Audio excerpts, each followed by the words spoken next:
Breaking news చూస్తున్నాం. Congress party నాయకులు ఢిల్లీలో దొంగ దీక్షలు కాదు నిజమైన దీక్షలు చేయాలని బీఆర్ఎస్ ఎమ్మెల్సీ తెలంగాణ జాగృతి అధ్యక్షురాలు కల్వకుంట్ల కవిత విమర్శించారు. సామాజిక తెలంగాణ అంటే ఢిల్లీకి వెళ్లి ఉత్తుత్తి ధర్నాలు చేయడం కాదని ఎద్దేవా చేశారు. బీసీల కోసం తాము 72 గంటల పాటు దీక్షకు పూనుకున్నామని, కోర్టు నుంచి పర్మిషన్ రాలేదన్నారు. బీసీల కోసం జాగృతి కార్యాచరణ సిద్ధం చేస్తుందని ఎమ్మెల్సీ కవిత తెలిపారు. నేడు తెలంగాణ జాగృతి వ్యవస్థాపన దినోత్సవం. ఈ సందర్భంగా జాగృతి కార్యాలయంలో అధ్యక్షురాలు జెండాను ఆవిష్కరించారు.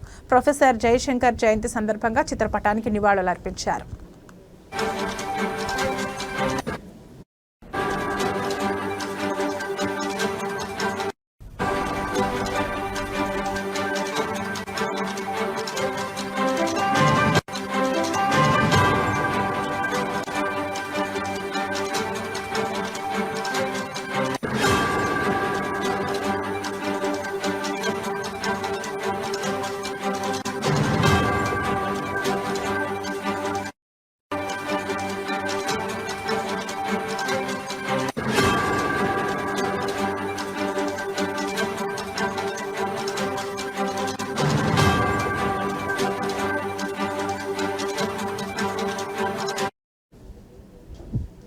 తెలంగాణ ఉద్యమం సమయంలో కేసీఆర్ చెప్పినట్లుగా వారి బాటలో తెలంగాణ జాగృతి ముందుకు వెళ్ళింది.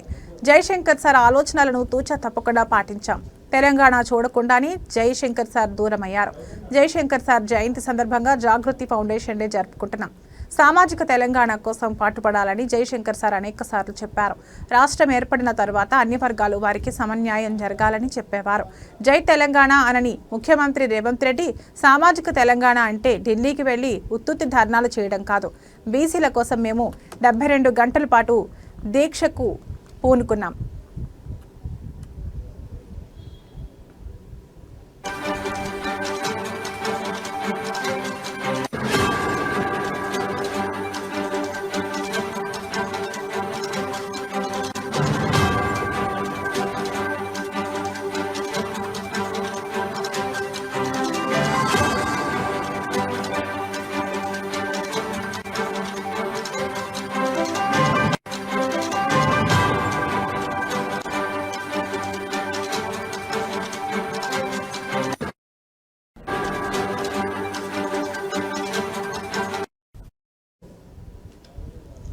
కోర్టు నుంచి మాకు పర్మిషన్ రాలేదని తెలంగాణ జాగృతి అధ్యక్షురాలు కల్వకుంట్ల కవిత చెప్పారు.